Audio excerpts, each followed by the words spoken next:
In 1996, the Japanese company Capcom released the first entry for its now emblematic series for the PS1, creating the genre we call survival horror. That title was known in America as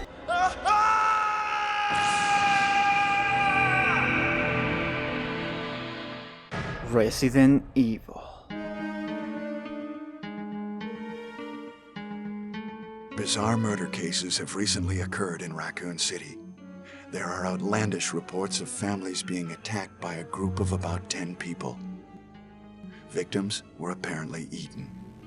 Resident Evil put the player in the shoes of special police soldiers, or STARS, trying to escape from a mysterious mansion filled with zombies and other menacing creatures. The game centers around the survival of the fittest.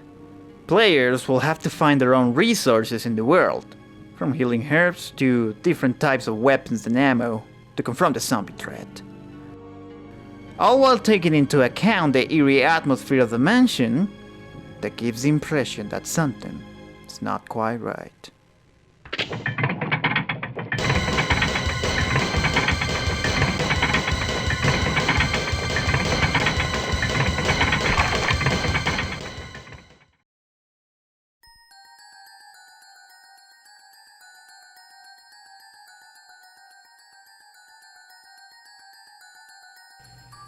However, there are some breaking tension elements that the developer had to leave on the game due to time limitations during the 90s, like the poor voice acting quality resulting in some questionable scenes.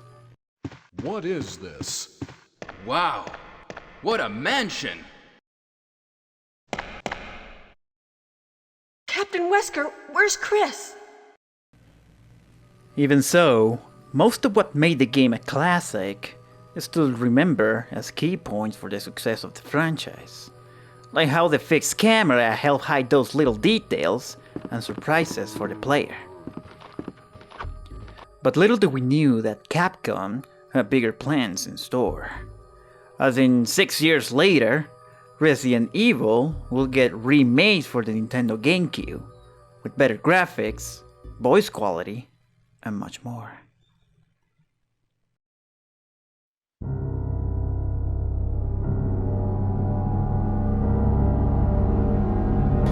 This whole place is a killing zone. There are monsters.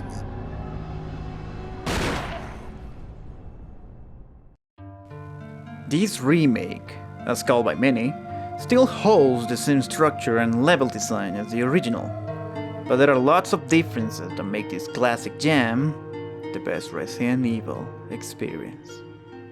Among the biggest changes was the implementation of new survival mechanics that created new layers of depth.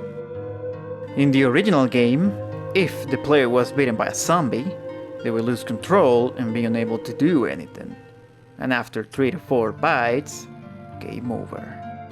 While in the remake, Jill and Chris could find protective items around the world, in the form of knives and grenades that allow them to avoid any damage, as long as they keep them equipped in their inventory.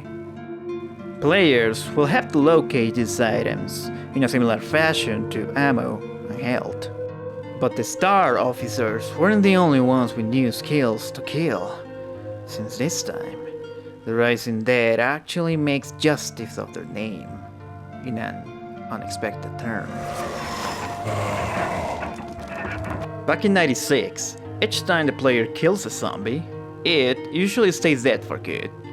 But in the remake, downed zombies left untouched will get back up as Crimson Reapers, prompting the player to burn the corpses with kerosene and a lighter, assuming you have enough to do the job.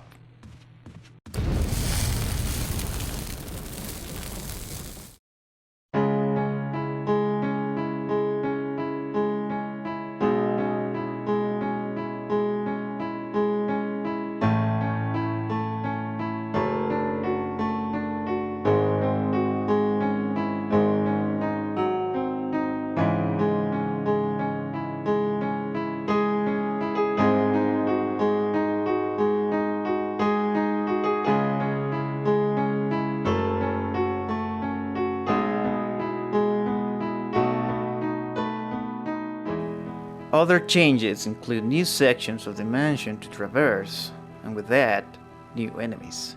But by far its biggest accomplishment was how it retains the essence and feel of the original almost perfectly. Something that can be said for the Resident Evil 2 and the Resident Evil 3 remakes.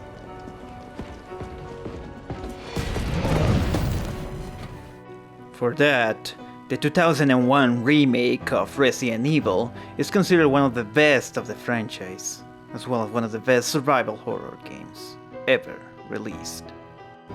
Setting an example that sometimes, with a good ground base, you can offer an enhanced experience if you got the tools and ideas to do so.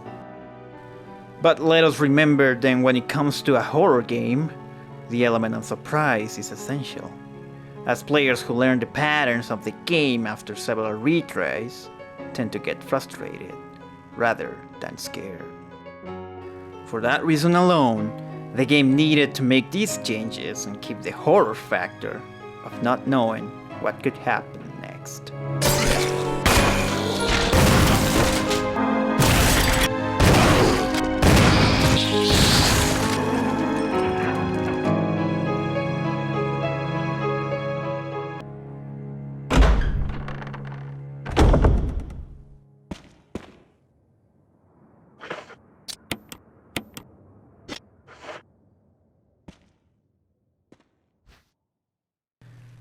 One of the most iconic scenes in the original RE was on the right wind hull of the mansion, when a dog lunges at the player, breaking a window in the process.